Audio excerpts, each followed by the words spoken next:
Hello साथियों, welcome to ji chills. आप सभी को टीम विक्रम का नमस्कार। मिडिल ईस्ट में सऊदी अरब और यूएई के बीच अचानक युद्ध जैसे हालात बन गए हैं और सऊदी अरब ने यूएई के एक जहाज पर हवाई हमला करके पूरे क्षेत्र में तहलका मचा दिया है।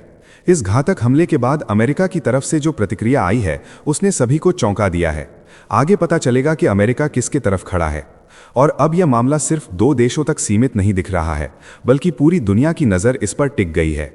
आगे हम जानेंगे कि सऊदी अरब ने अचानक यूएई के जहाज को निशाना क्यों बनाया और जिस जमीन पर सऊदी और यूएई अब तक भाई की तरह हूती दुश्मन के खिलाफ साथ लड़ रहे थी, उसी जमीन पर अचानक इन दोनों के बीच टकराव की नौबत क्यों आ गई। हम ये भी जानेंगे कि आखिर वो कौन सा संगठन है जिसे यूएई हथियार भेज रहा था और उस संगठन को लेकर सऊदी अरब को इतनी बड़ी आपत्ति क्यों है। साथ ही ये सवाल भी उठेगा कि यूएई के जहाज ने अचानक अपना ट्रैकिंग सिस्टम क्यों बंद कर दिया।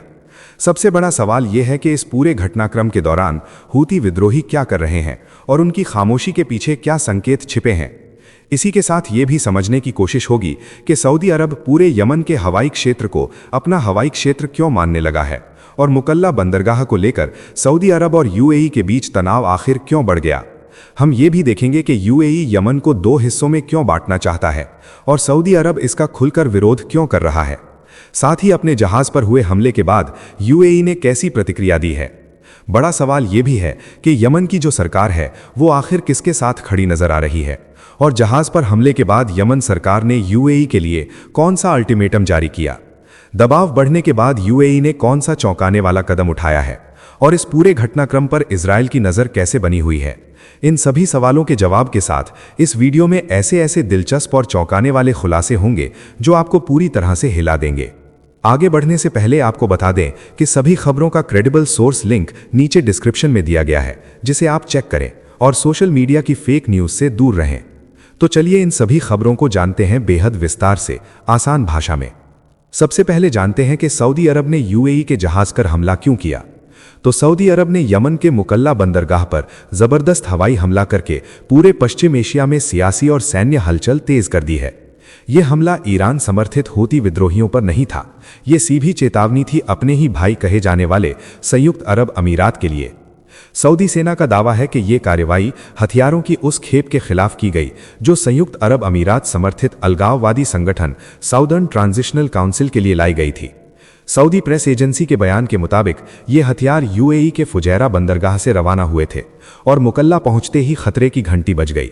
सऊदी अरब ने साफ संकेत दिया कि वो यमन के भीतर किसी भी नई सैन्य ताकत को उभरने देने के मूड में नहीं है। ये हमला रात के अंधेरे में किया गया ताकि किसी तरह का अतिरिक्त नुकसान न हो।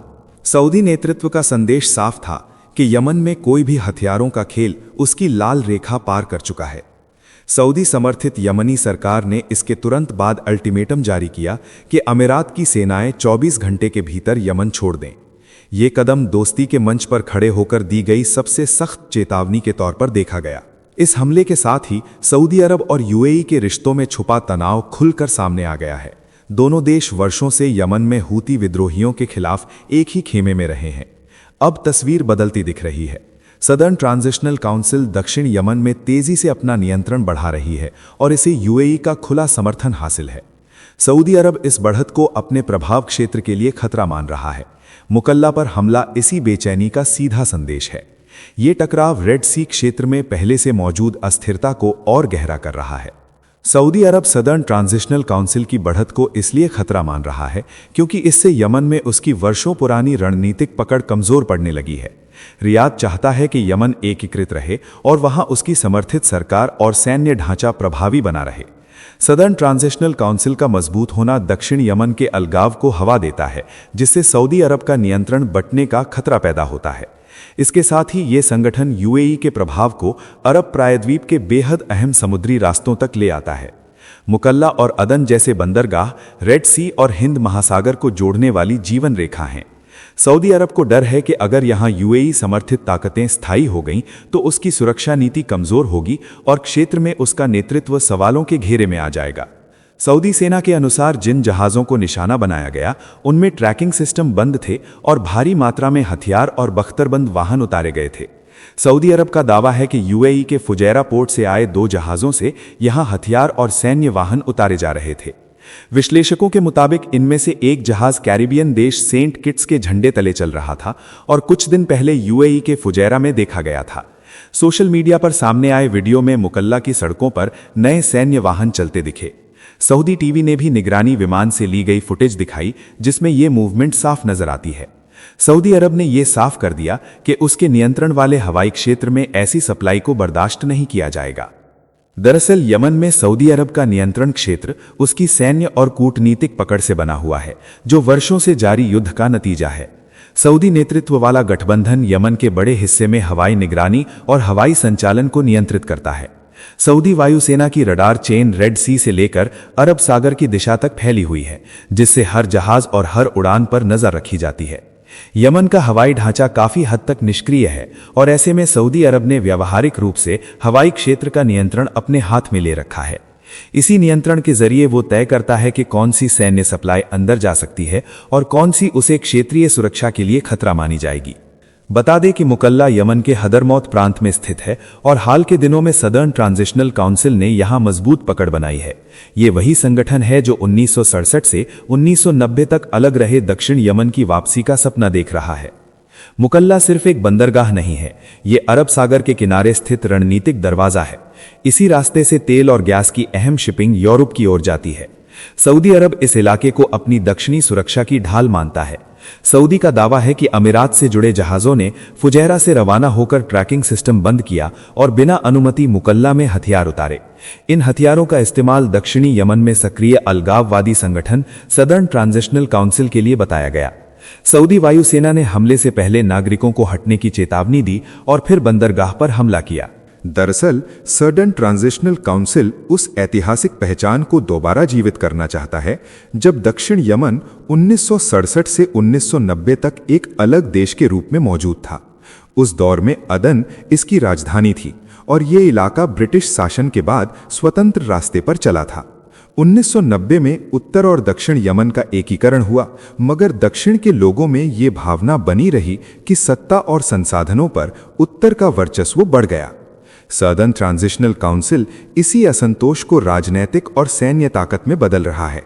संगठन का मानना है कि अलग दक्षिण यमन बनने से स्थानीय पहचान मजबूत होगी और बंदरगाहों, तेल संसाधनों और समुद्री रास्तों पर उनका खुद का नियंत्रण होगा। यही सपना आज यमन की राजनीति को सबसे खतरनाक मोड़ पर ले आया है। सड़कों पर दक्षिण यमन के झंडे लहराए जा रहे हैं और प्रदर्शन लगातार तेज हो रहे हैं। सऊदी समर्थित नेशनल शील्ड फोर्सेस को यहां से बाहर किया जा चुका है। यही वजह है कि रियाद ने पहले चेतावनी दी और अब सीधे बमबारी का रास्ता चुना। इस कार्रवाई ने यमन के युद्ध से ज्यादा खाड़ी की राजनीति को हिला दिया, क्योंकि हमला यमन पर था पर संदेश सीधे अबू धाबी के लिए था। सऊदी विदेश मंत्रालय ने इस कदम को अपनी राष्ट्रीय सुरक्षा से जुड़ा गंभीर खतरा बताया। इस बमबारी के साथ ही मध्य पूर्व की सबसे मजबूत मानी जाने वाली सऊदी यूएई दोस्ती में खुली दरार दिखाई देने लगी। अब देखिए, इस पूरे मामले में हूथी इसलिए खामोश नजर आ रहे हैं क्योंकि ये टकराव फिलहाल सीधे उनके खिलाफ नहीं है और वे इसे अपने लिए रणनीतिक अवसर के रूप में देख रहे हैं। हूथी जानते हैं कि सऊदी अरब और यूएई समर्थित सदर्न ट्रांजिशनल काउंसिल के बीच बढ़ता तनाव उनके दुश्मन खेमे को अंदर से कमजोर कर रहा है। रियाद और अबू धाबी की आपसी खींचतान जितनी बढ़ेगी, उतना ही यमन में संयुक्त दबाव कम होगा। हूथी इस समय अपनी ऊर्जा रेड सी क्षेत्र में अपनी स्थिति मजबूत करने और राजनैतिक सौदेबाजी की जमीन तैयार करने में लगा रहे हैं। वे इंतजार कर रहे हैं कि विरोधी आपस में उलझें और सही वक्त पर वे अपनी शर्तों पर दबाव बढ़ाएं। यही वजह है कि मुकल्ला पर सऊदी हमले के बावजूद हूथी फिलहाल चुप रहकर हालात को अपने पक्ष में पकने दे रहे हैं। यमन में ये टकराव अकेला नहीं है। सूडान में भी सऊदी अरब और यूएई अलग अलग पक्षों का समर्थन कर रहे हैं। इसी बीच इजरायल द्वारा सोमालीलैंड को मान्यता दिए जाने से हूथी गुट और ज्यादा आक्रामक हो गया है। मुकल्ला पर सऊदी हमला इस पूरे क्षेत्र में बदलते शक्ति संतुलन की कहानी कहता है। ये कहानी बताती है कि दोस्ती और गठबंधन अब स्थायी नहीं रहे। हर बंदरगाह, हर जहाज और हर हथियार खेप अब बड़ी रणनीति का हिस्सा बन चुकी है। पश्चिम एशिया की जमीन एक बार फिर नए संघर्ष की पटकथा लिख रही है। साथियों, आगे बढ़ने से पहले आप सभी को बता दूं कि दुनिया भर की 100 से ज्यादा खबरें रोज शाम 9 बजे जी चिल्स चैनल पर एक साथ मिलती हैं। डिस्क्रिप्शन में लिंक मौजूद है। अब जानते हैं कि सऊदी हमले के बाद अमेरिका और यूएई ने कैसे प्रतिक्रिया दी है। तो हमले के तुरंत बाद यूएई ने सऊदी आरोपों को सिरे से खारिज कर दिया। यूएई विदेश मंत्रालय ने साफ कहा कि संबंधित शिपमेंट में कोई हथियार नहीं थे और जो वाहन उतारे गए थे वे यमन में तैनात यूएई बलों के इस्तेमाल के लिए थे। यूएई ने यह भी कहा कि यह पूरी प्रक्रिया सऊदी नेतृत्व वाले सैन्य गठबंधन की जानकारी में थी। दरअसल यूएई ने कहा कि सऊदी के आरोप हैरान करने वाले हैं। जिन सैन्य वाहनों की बात की जा रही है वे यमन में तैनात अमीराती सेना के लिए थे। इन्हें सऊदी नेतृत्व वाले सैन्य गठबंधन से बातचीत के बाद भेजा गया था। यूएई ने इन वाहनों को लेकर किए गए हवाई हमलों पर भी आश्चर्य जताया। इसके बावजूद रियाद का दावा था कि यूएई यमन के दक्षिणी अलगाववादी संगठन साउदर्न ट्रांजिशनल काउंसिल को सैन्य रूप से मजबूत कर रहा है। ये वही संगठन है जो दक्षिण यमन को अलग देश बनाने का सपना खुलेआम देख रहा है। सऊदी इसे अपनी सीमाओं के लिए सीधा खतरा मानता है। इस पूरे घटनाक्रम की जड़ यमन के भीतर चल रही सत्ता की लड़ाई है। यूएई समर्थित साउदर्न ट्रांजिशनल काउंसिल ने दिसंबर में बड़े सैन्य अभियान के जरिए कई अहम प्रांतों पर नियंत्रण हासिल कर लिया। तेल संपन्न हद्रामौत जैसे इलाकों में उनकी मौजूदगी ने सऊदी समर्थित यमनी सरकार की नींद उड़ा दी। इस पूरे मामले में यमन की अंतर्राष्ट्रीय स्तर पर मान्यता प्राप्त सरकार साफ तौर पर सऊदी अरब के पक्ष में खड़ी दिखाई देती है। यमनी राष्ट्रपति परिषद के प्रमुख राशिद अल उलीमी ने यूएई पर सीधे तौर पर विद्रोह भड़काने और सैन्य तनाव बढ़ाने का आरोप लगाया। उनका कहना था कि यह कदम ईरान समर्थित हूती विद्रोहियों के खिलाफ चल रही कोशिशों को कमजोर करता है। उन्होंने खुलकर संयुक्त अरब अमीरात पर आरोप लगाया कि वो साउदर्न ट्रांजिशनल काउंसिल को उकसाकर राज्य सत्ता के खिलाफ विद्रोह करवा रहा है और सैन्य हालात को जानबूझकर भड़का रहा है। यमन सरकार का मानना है कि यूएई समर्थित ये अलगाववादी संगठन दक्षिण यमन को तोड़कर अलग देश बनाना चाहता है, जिससे यमन की क्षेत्रीय अखंडता खतरे में पड़ रही है। सऊदी अरब यमन सरकार का मुख्य राजनीतिक और सैन्य संरक्षक है और हूती विद्रोहियों के खिलाफ उसकी लड़ाई का सबसे बड़ा सहारा भी है। इसी वजह से यमन सरकार सऊदी की सुरक्षा चिंताओं को अपनी सुरक्षा से जोड़कर देखती है। जमीन पर हथियारों की गूंज के साथ राजनीतिक बयानबाजी और तेज होती चली गई। सऊदी और यूएई के बीच ये खुला टकराव अमेरिका के लिए भी चिंता का विषय बन गया। दोनों देश वॉशिंगटन के अहम रणनीतिक साझेदार हैं। अमेरिकी विदेश मंत्री मार्को रूबियो ने संयम और कूटनीति की अपील करते हुए स्थायी समाधान की बात कही। इस पूरे मामले में अमेरिका किसी एक पक्ष के खुले समर्थन में नहीं दिख रहा, पर उसका झुकाव संतुलन बनाए रखने और सऊदी अरब की सुरक्षा चिंताओं को प्राथमिकता देने की दिशा में अधिक नजर आता है। वॉशिंगटन ने मुकल्ला बंदरगाह पर हुए हमलों के बाद संयम और कूटनीति की अपील जरूर की, पर सऊदी अरब की राष्ट्रीय सुरक्षा को लेकर उठाई गई चिंताओं को उसने गंभीरता से लिया। अमेरिका लंबे समय से सऊदी अरब को क्षेत्रीय स्थिरता का अहम स्तंभ मानता रहा है और यमन में सऊदी समर्थित सरकार को वैध सत्ता के रूप में देखता है। वहीं यूएई के साथ भी उसके गहरे सैन्य और रणनीतिक रिश्ते हैं, इसीलिए वो आबू धाबी को सीधे कटघरे में खड़ा करने से बच रहा है। हूती विद्रोहियों और ईरानी प्रभाव को रोकना अमेरिका की प्राथमिकता है और इस लक्ष्य में सऊदी की भूमिका उसे ज्यादा निर्णायक लगती है। इसी कारण सार्वजनिक बयानों में तटस्थता के बावजूद व्यवहारिक स्तर पर अमेरिका सऊदी अरब के पक्ष को समझने और उसे संतुलित रूप से मजबूत रखने की कोशिश करता हुआ दिखाई दे रहा है। जैसा कि मैंने बताया कि सऊदी समर्थित यमनी सरकार ने इसके तुरंत बाद अल्टीमेटम जारी किया कि अमीरात की सेनाएं 24 घंटे के भीतर यमन छोड़ दें। यमन की प्रेसिडेंशियल लीडरशिप काउंसिल के प्रमुख रशाद अल अलीमी ने घोषणा की कि देश में मौजूद यूएई की सेनाओं को 24 घंटे के भीतर यमन छोड़ना होगा। इसके साथ ही सरकार ने हालात पर नियंत्रण के लिए 72 घंटे की हवाई, थल और समुद्री नाकाबंदी लागू करने और 90 दिनों के लिए आपातकाल घोषित करने का फैसला किया है।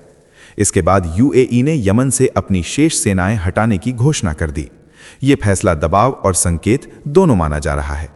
दरअसल यूएई ने यमन में अपनी सेनाएं 2015 के आसपास भेजनी शुरू की थीं, जब सऊदी अरब के नेतृत्व में गठबंधन ने हूती विद्रोहियों के खिलाफ सैन्य अभियान छेड़ा था। उस समय हूती ताकतें राजधानी सना और बड़े हिस्सों पर कब्जा कर चुकी थीं और यमन की अंतर्राष्ट्रीय मान्यता प्राप्त सरकार देश छोड़ने को मजबूर हो गई थी। यूएई इस अभियान में सऊदी अरब का प्रमुख साझेदार बना और उसने दक्षिणी यमन में जमीनी सैनिक, विशेष बल और सैन्य संसाधन तैनात किए। इसका घोषित उद्देश्य हूती विद्रोहियों को रोकना, यमन सरकार को बहाल करना और लाल सागर तथा अदन की खाड़ी जैसे रणनीतिक समुद्री रास्तों की सुरक्षा करना था। इसके साथ ही यूएई ने बंदरगाहों, तेल क्षेत्रों और तटीय इलाकों में अपनी मौजूदगी मजबूत की ताकि समुद्री व्यापार और ऊर्जा आपूर्ति सुरक्षित रहे। समय के साथ यूएई का फोकस हूती मोर्चे से हटकर दक्षिणी यमन के अलगाववादी गुटों और स्थानीय मिलिशियाओं को समर्थन देने पर चला गया, जिससे उसका प्रभाव क्षेत्र बना और क्षेत्रीय रणनीति को आगे बढ़ाने का रास्ता खुला। दरअसल समय के साथ अमीरात ने दक्षिणी यमन में अपनी अलग रणनीति अपनाई। उसने स्थानीय मिलिशिया को मजबूत किया और सदर्न ट्रांजिशनल काउंसिल को समर्थन दिया। ये संगठन दक्षिण यमन को अलग देश बनाने का सपना देखता है और अदन सहित कई इलाकों पर नियंत्रण रखता है। सऊदी अरब इसे यमन की एकता के लिए खतरा मानता है और यहीं से दोनों की राहें टकराने लगीं। यमन 1990 से पहले दो हिस्सों, उत्तरी और दक्षिणी यमन में बटा हुआ था। दोनों के एकीकरण के बाद भी दक्षिण में अलगाव की भावना बरकरार है। इसके बाद यमनी राष्ट्रपति परिषद ने अमीरात के साथ रक्षा समन्वय रद्द कर दिया। हवाई क्षेत्र पर पाबंदियां लगीं और बंदरगाहों पर सख्ती बढ़ी। अब यूएई का यमन से अपनी शेष सेनाएं हटाने का फैसला दबाव और संकेत दोनों इसलिए माना जा रहा है क्योंकि यह कदम एक साथ कई मोर्चों पर संदेश देता है। दबाव इस अर्थ में कि मुकल्ला बंदरगाह पर सऊदी बमबारी, यमन सरकार के खुले आरोप और क्षेत्रीय स्तर पर बढ़ती आलोचना के बाद यूएई पर यह साबित करने का दबाव बन गया था कि वो यमन की संप्रभुता और स्थिरता को कमजोर नहीं कर रहा है।